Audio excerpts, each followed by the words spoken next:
Hi, I'm Mara Webster with In Creative Company, and today I'm thrilled to be talking to Mara Brock Akil, who is the creator, showrunner, and director of some of the episodes on Forever, along with cast members Lovie Simone and Michael Cooper Jr. And Mara, in talking about the writing on this show, you've created this really beautiful story between these two characters where they're trying so hard to be on parallel tracks with one another.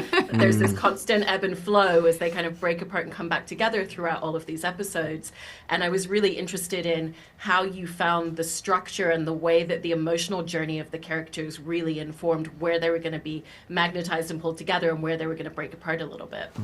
So when I first started crafting the structure, I first decided that I had to ask the question, what's my definition of forever love?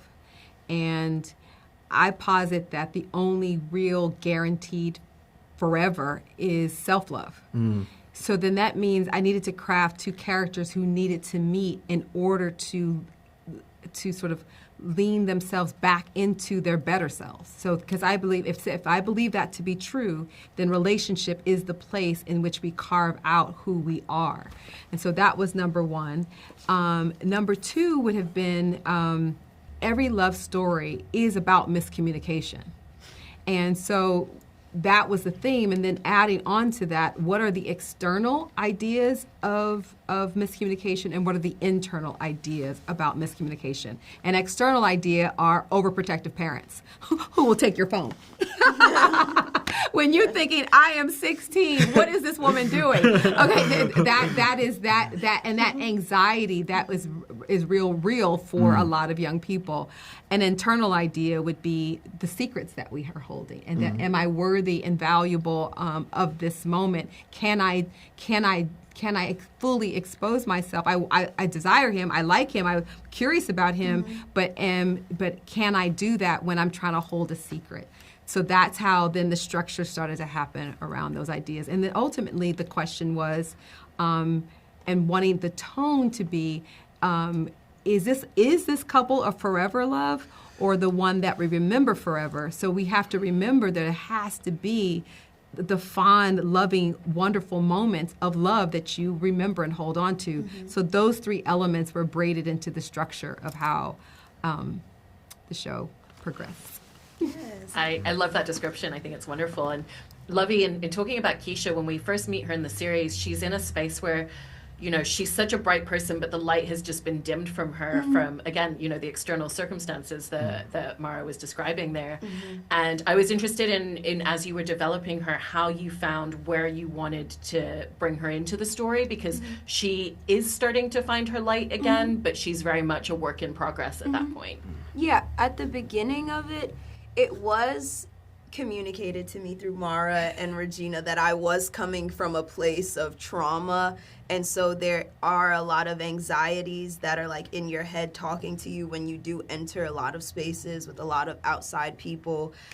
So playing that was it was a little scary at first because you kind of got to go into like an anxiety mindset and be like, what is everyone in the room talking about? And make no eye contact. And the eye contact you do, it has to be very intentional in this setting. So that was how it played out for me, especially like on a teenage front.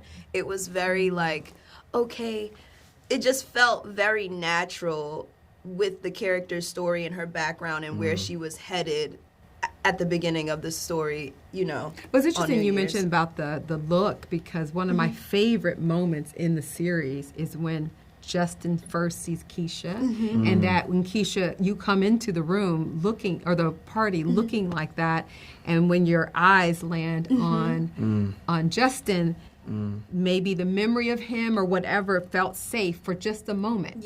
But that moment was captured so beautifully. It's one of my favorite, like, because it's always the initial moment. Exactly. Right? Yes. That was such a beautiful moment to film, and the way when I watching that moment between us for the first time, it was really cute. It was sweet. It was sweet. I didn't think it was going to be like that, but the way it looked was like, it makes so much sense, and it's so beautiful and innocent and sweet. And even though we don't know what Kesha's holding at that time, was beautiful too. Chloe comes over, so she has this moment of wanting to break out of the prison she's put herself into, and so it was really beautiful. Yeah.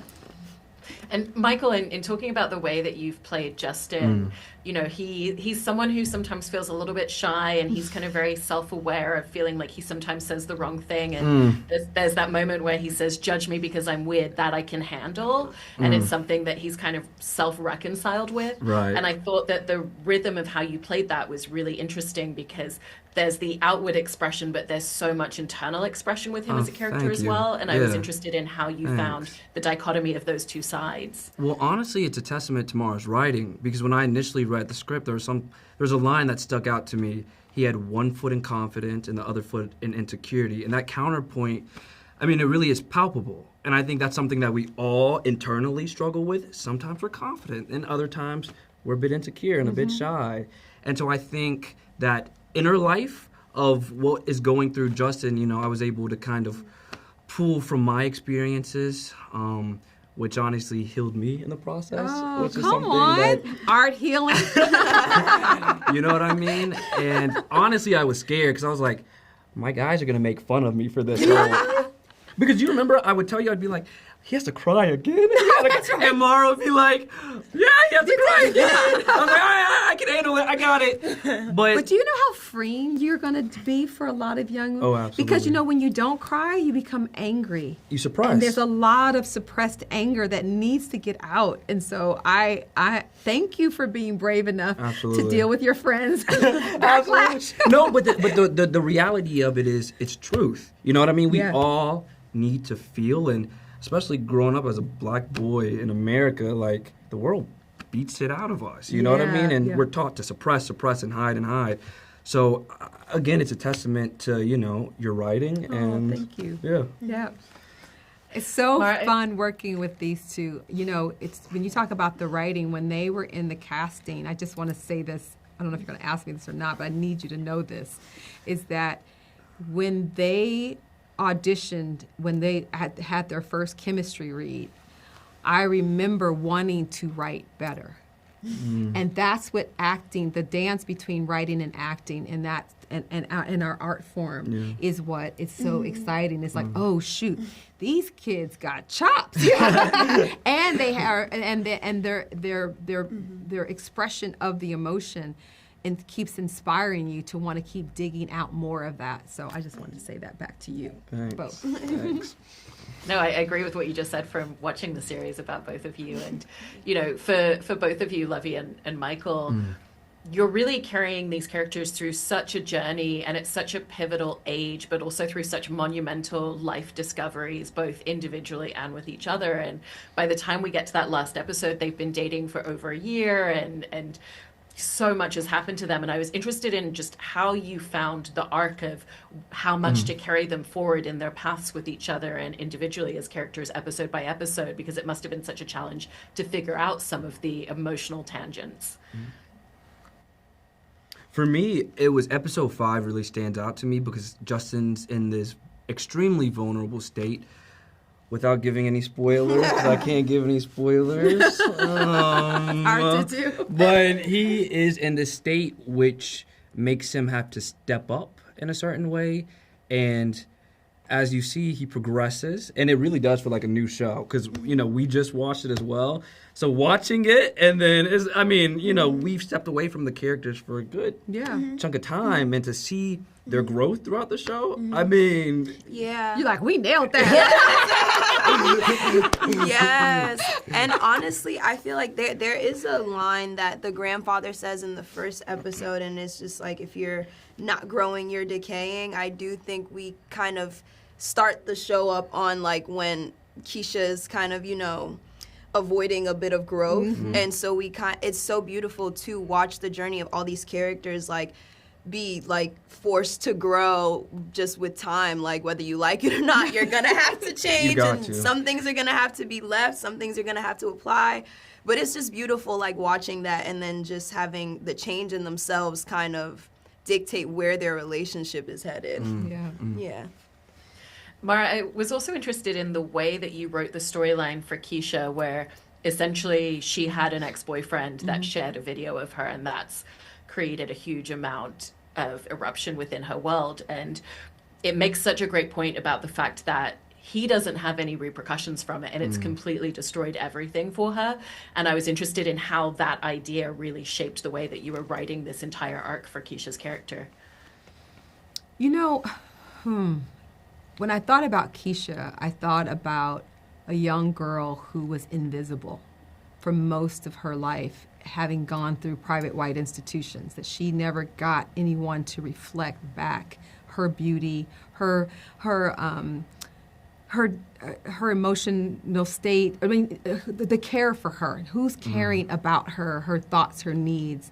And so she probably had to stand out by being excellent. And then she even talks about having to make herself small in order to be seen. So imagine that young girl who's smart in all these other ways. The first time a guy like a Christian would have given her some attention. In an era where young women are sex positive and they're leading their own curiosities around things, that was like, well, what situation could she have gotten into that she's trying to figure things out? She's wobbly. Where is her insecurities? What is some of her background? And it's funny, the book, and I think it's important to mention this, in the book, Catherine was the most vulnerable and new to the ideas of love and sexuality. Michael had this idea that he had been experienced more than Catherine. And when you flip them and make Justin Catherine and make Michael Kesha, I wanted to play also with the stereotype that has been bombarded on young black girls about their sexuality and around, and where is the space for these young girls to explore safely without being judged. And so those two ideas of Kesha also not necessarily making always the best choices, but she also is not that different than her peers. You know what I'm saying? And so just trying to figure this out, but how it lands on her.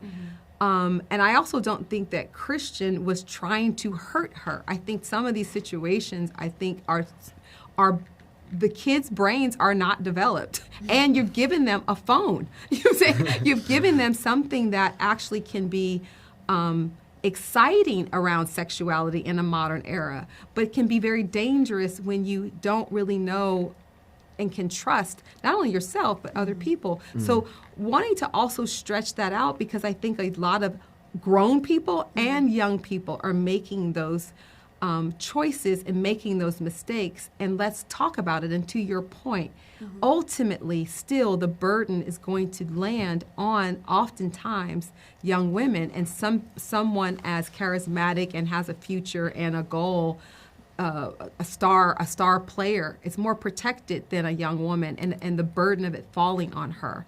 I wanted to give breath and air and space for that to be discussed and unpacked around the mistakes that a lot of young people are making around not only their choices in discovering and exploring their sexuality, but the danger also of the phone and how more thoughtful they have to be in those choices.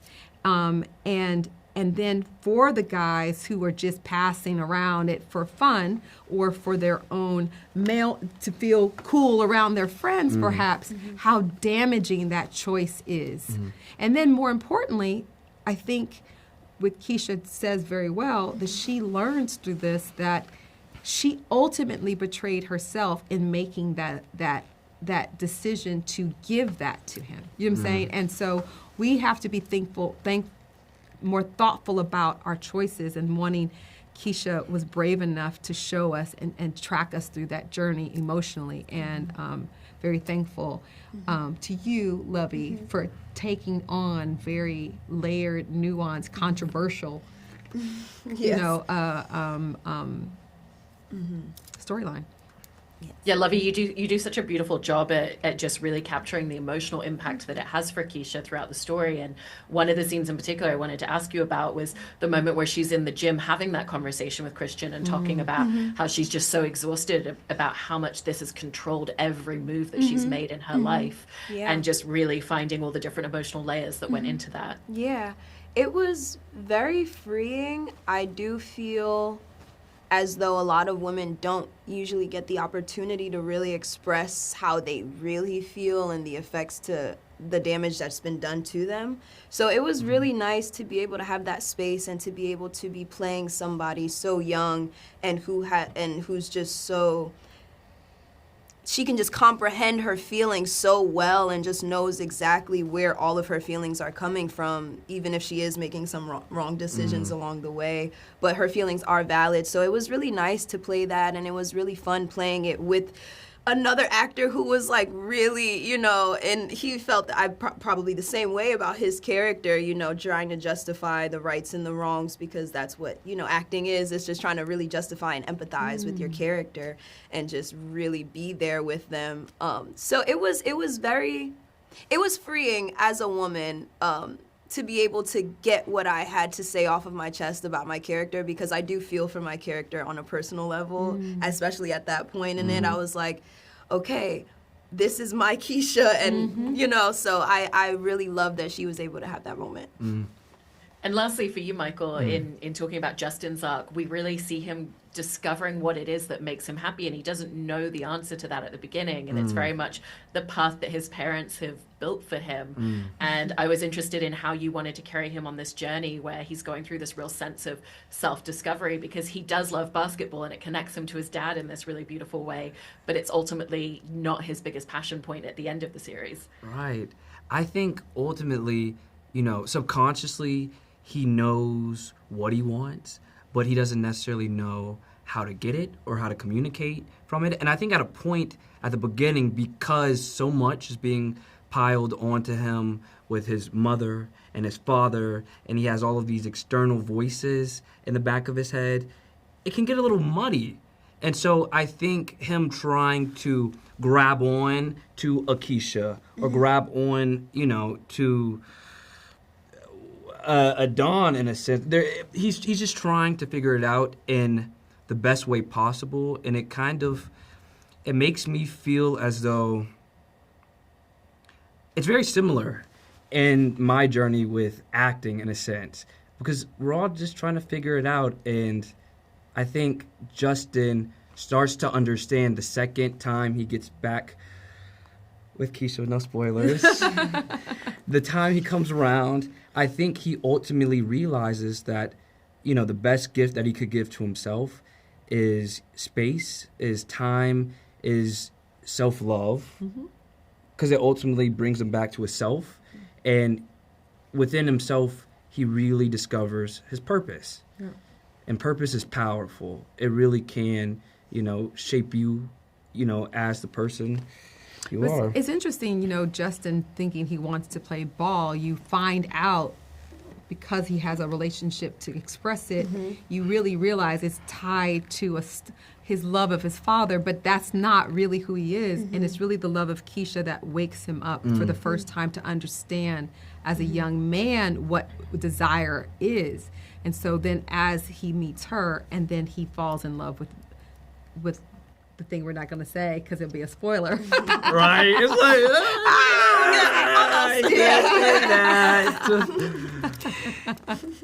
Well, you've all done such a beautiful job with everything you've crafted into this series, so congratulations. Thank you. Thank you. Thanks, Thank you thanks. for care about. Thank you. Thank you, Mara. Thank you.